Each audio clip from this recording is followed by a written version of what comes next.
Kit. Everybody wants to sit with Kit. Sit with Kit. Sit with Kit. Everybody wants to sit with Kit. Yeah. Yeah, my baby brother. Your baby brother. Yeah. All right, boys and girls. I think we're recording. Okay. I'm going to give you that microphone. You have to talk into that microphone. Tell everybody who you are. My name is Todd Franzen. I'm a resident of, California and South Carolina. You got wise and moved to South Carolina. Yes, I did. I sort of abandoned California. Although we still do have a place there, it's a slow process because my wife is still an employee in California. Where in California? Playa Vista, California, right outside of Los Angeles. Used to be a nice area. I haven't been there in a long time. Is it still nice? It's absolutely gorgeous. California is still the most beautiful state there is. Yeah. It's the part that is sort of losing what it was that made it beautiful. It's becoming a little more too democratic in a way for me that we're trying to appease too many people that aren't really a part of the community anymore. Oh, okay. So you moved to South Carolina. Yes, we did. How do you like that? So far, been there a year. It's lovely. The Low Country is very nice. Southern? Very southern. Completely different. Well, being from Florida, I mean, living in Florida now, you know, it's a different pace in life, and it's taking a little time to get used to. But sure, I'm enjoying it. It is a little different. And now listen, don't be annoyed by the gawkers watching us film. You've got a rock star out there. You got a couple of girls here.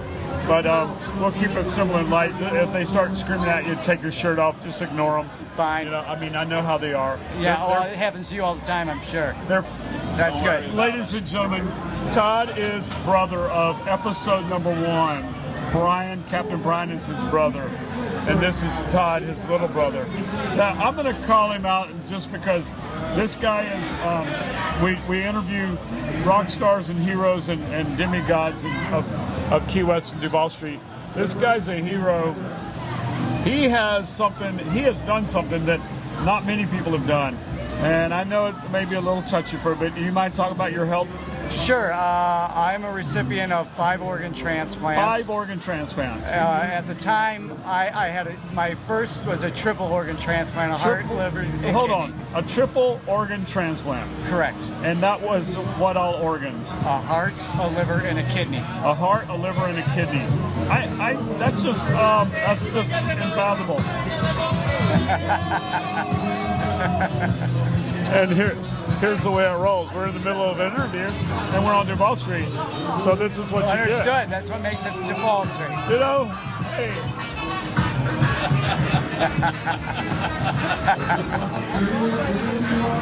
Anyway, back with Todd. It's good to be alive. It's great to be alive. That's Since right. you guys had 5 transplants, you've had 3 at one time. Right. That's amazing. Right. I've never heard of that. Well, I was the 6th person in the world at that time to have a heart, liver, and kidney. There had been others that had triple transplants, but they were not heart, liver, kidney. Some were heart, liver, lung, other things. But mine being the 3 sort of major organs, that was the first time. I mean, I was the 6th that I know of at the time, and I was told that. That's modern medicine miracle. Unfortunately, the liver did not take when on that, so I maintained myself in ICU for another 2 months while they found another liver that was number 4.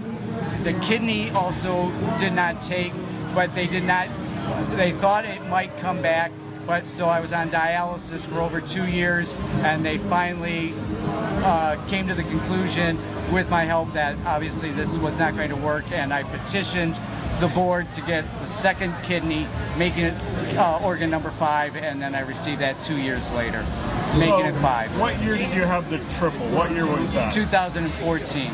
And what was your expiration date at that time? I was told 5 years.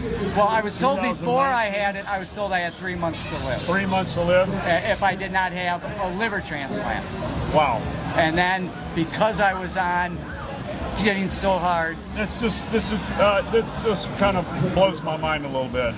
I mean, I don't even know how your body receives and can process having a donor organ, and you've had it done 5 times. Yeah. 3 different organs have been donated, 2 of them twice. Correct. And you started in 2014. They said you'd probably live 5 years. Yeah. That would have been 2019. Correct. And we're about to head into 23. Right. So you're way past your expiration date. Oh yes. Every day is a miracle. Every day I put my feet on the ground, I say thank you. I have another day. You to said a spend while with my ago. family. Yeah, you said a while ago. It's great to be alive. Oh yeah. I don't think a lot of people understand what that means. Well, having the fact that I was pretty much pronounced dead because my organs didn't work, and then to sit there and go through all that I did to appreciate the fact that now I am doing what I'm doing, and it took a lot of hard work, learning to talk again, learning to walk again, pretty much function. Like I can't really even hold anything the way I used to. Right. I surely can't run, I surely can't jump, really tasting, smelling, and a lot of the other things that most people just take for granted I can no longer do. I'm still just kind of baffled by the whole thing. Usually these conversations are kind of lighthearted. We never know where they're going to go. Depends on who sits down with me. And Todd's a miracle of modern medicine. And for that, congratulations, brother. Well, thank you very much. I'm glad you made it to sit down with us. So let's try to be a little lighthearted here for a few minutes. Sure. Tell me something about your childhood that stands out. One of the craziest things you could tell me about growing up in Aurora, Illinois? Aurora, Illinois. What'd you do there? What did I do there? There was not a whole lot to do with Aurora, Illinois.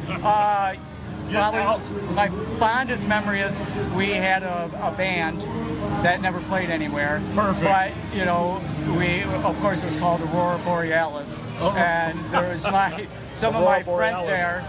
And it sort of parallels what later in life became Wayne's World, which is supposedly in Aurora, Illinois. Right. And we played a band in our basement for nobody, but you know we had the long hair and wore the flannel shirts, and we were living the life of the late '70s. Oh wow, rock stars. Rock stars. That's amazing. Only in their basement though. And Captain Brian was my roadie. He would be the one that would have to lug around all our equipment. What did you play? A bass guitar. You were the bass guitar. Yes. Holding down the bass. Yeah. Wow. And never played a gig. No. What was your favorite song that y'all played? Oh, probably Heaven Tonight by Cheese Wreck. Oh wow. Yeah. We had a band. We learned one song. CZ Top's LaGrange. Oh, one of the best songs ever That made. was the only song we ever learned. Did you sing? Nope. Oh. Well, yeah, we all did. We kind of growled a lot. Well, that's pretty much the words of that. Yeah, we kind of all took turns doing everything. But there again, we weren't in the basement, but we never made it anywhere else. we never made it out of the band house. It's pretty pathetic what we just talked about. Yeah, but hey, that's how dreams get started. And you have to start somewhere. And that is sort of one of my perspectives of all I've been through is you learn the word perspective, and that's one of my favorite words. Right. It's how much you put into perspective. And the other favorite thing is you never stop dreaming. No. Because you get up and every day is a new dream. Every day's a new dream. And what am I going to do to fulfill it? And once you achieve that one dream, do you There's stop another dreaming? to be. No. There's got to be another There's another dream. Always. So after your childhood, where'd you go? I went to Creighton University in Omaha, Nebraska for 7 years, undergrad and law school. Right on. And did you get your degree, your law degree? Yes, I did. You did? Did you ever practice? I practiced tax law. Say that one more time. I practiced tax law. Oh, okay, gotcha. Yeah. Right on. I did large corporations and individual wealth. Right on. Yeah. And are you retired now? I've pretty much been forced into early retirement, Right as I on. would call it. Gotcha. That it's not feasible with all that I've done to really maintain the balance I would need to be a proper attorney anymore. Right. So now you spend your time between California and South Carolina. Correct.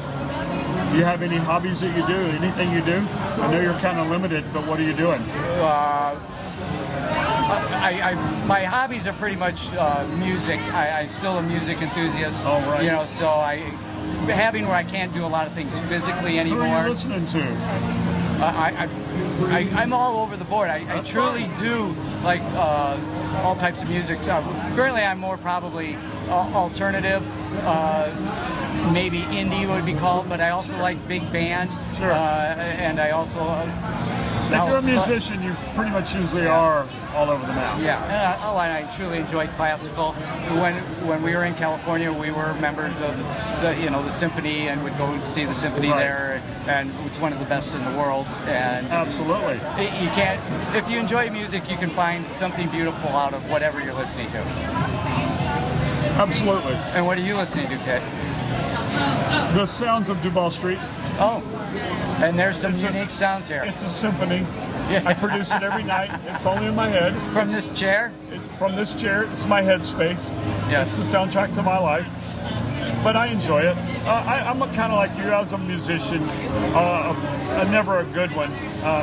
What did you play? I played the trumpet. Was the best instrument in the band. Okay. Played the bass some with our little band. Tried to sing, but didn't do very well because I have timing. Timing is everything. No timing. I could learn it, but I had no timing. Okay. You know, all my music was learned music. But what I like, I'm like you. I went from classical to country to jazz. I love jazz. I like bluegrass. Okay. I love rock and roll. I know you're a big Rolling Stones fan. I love the Rolling Stones. There again, speaking of soundtrack to your life, they were born the same year as I was.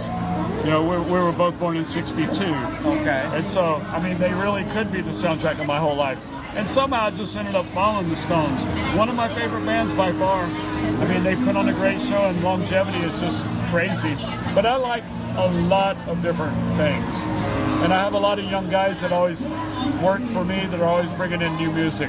Well, don't you feel Duval Street maintains that youth with the people that are going around, and you can hear music as you're walking by? And, you know, sometimes I said this tonight earlier, I'll hear the same song at the same time in two different bars, and it gets a little tiring. I wish sometimes that the general population would like a different song once in a while. But, you know, Brown Eyed Girl and Wagon Wheel or something I've heard 1,003 times. I could die tomorrow and not hear them, and that'd be okay. Don't hear enough Barry Manilow. I wish more of these people would play Barry Manilow. Wow. That coming out of you surprises me. You know what? I'll tell you a little secret. You're a band guy. The reason they don't play this is too difficult. Well, it really is. It's musically a little challenging. So I think a lot of them just aren't up to the challenge. Well, I don't hear a lot of pianos here anyway. It's more the acoustic guitar that I'm hearing. Hey, you can do it on a banjo if you wanted to. I'm sure Mandy on a banjo would be great. Can you play a banjo? Poorly. Did you ever think of having music here at Angelina? You know what? I had during Songwriter, I had a pop-up concert by a young lady, Maggie Thompson. She played some of her original stuff. So we do that kind of thing from time to time.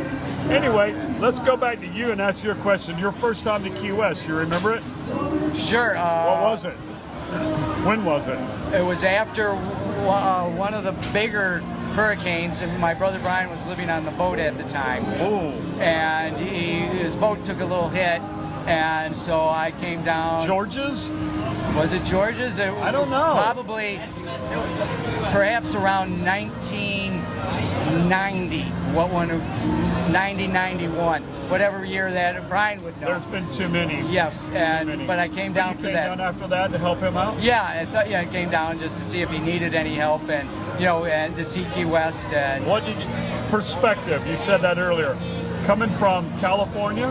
No, at that time I was still Illinois? in Chicago. Chicago? Yeah. So, having seen it on TV and then coming and experiencing it, what was your thought? Did it live up to the billing? Was it what you thought it was going to be? It was, I would say it was actually better than I thought it was going to be.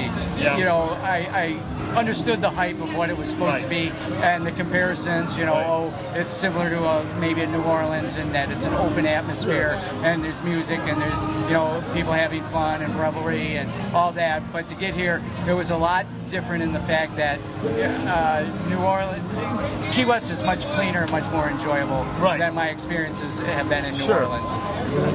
It's a clean version. Yes. Really? Yeah. So, what else do we need to talk about? What's something we need to know about you, other than we got out your history of medical card history? What else do we need to know? Tell me one. I don't think you could tell me a secret about Brian. He'll kill you. Well, he would be disappointed in me. Yes. Yeah, you know what? I would really like to hear a secret about Brian, but we're not going to do that.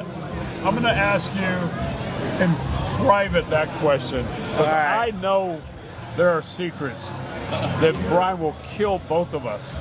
Yeah. If they were to be divulged. Yeah, especially on YouTube. Yeah. Yeah. I don't want to ruin his reputation. I know there might be 28 people watching this, but I know he would still. Yeah. And if one got out and said, "Hey, you know that guy?" Well, I can tell you something. Yeah. And that wouldn't be good. We're gonna have to hold back. And out of love and respect for him, since he is my older brother and much bigger, and I don't run very well, I better not say anything. All right. So hey. I've spent a lot of your life here sitting talking to Kit, but I got to ask you one last question before you get up. If you were a pizza, what kind of pizza would you be? A Supreme. A Supreme?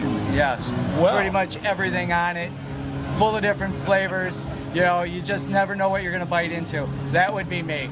Because of the experiences I've had, I could go on and on about different things that have happened to me that I can say most people haven't happened to them. That's fantastic. That's almost like a Tom Hanks moment with your box of pizza. You never know what flavor you're going to bite into, boys and girls. I never thought of it that way. Hey, well, I like that. I like that a whole lot. I'm going to steal that one from you. Todd? Thank you very much, Kit, for having me. You. And it's been an honor to sit at your table. Thanks for coming and visiting your older brother. Oh, I'll be back now that I can fly a little bit better. He's talked about it for ever since the moment you said you were coming down. Well, great. Just look forward to it. Well, thank you once again. Thank you very much. Hey! Sit with Kit. Everybody wants to sit with Kit. I said sit with Kit. Sit with Kit. Everybody wants to sit with Kit. Sit with Kit, starring the Earl of Pizza himself, the #1 pizza shop show on the internet. Prove me wrong. Join Kit and his celebrity guests from Angelina's Pizzeria on Duval Street in Key West, where the fun never stops. Sit back, relax, and laugh. You never know who's going to show up for Sit with Kit.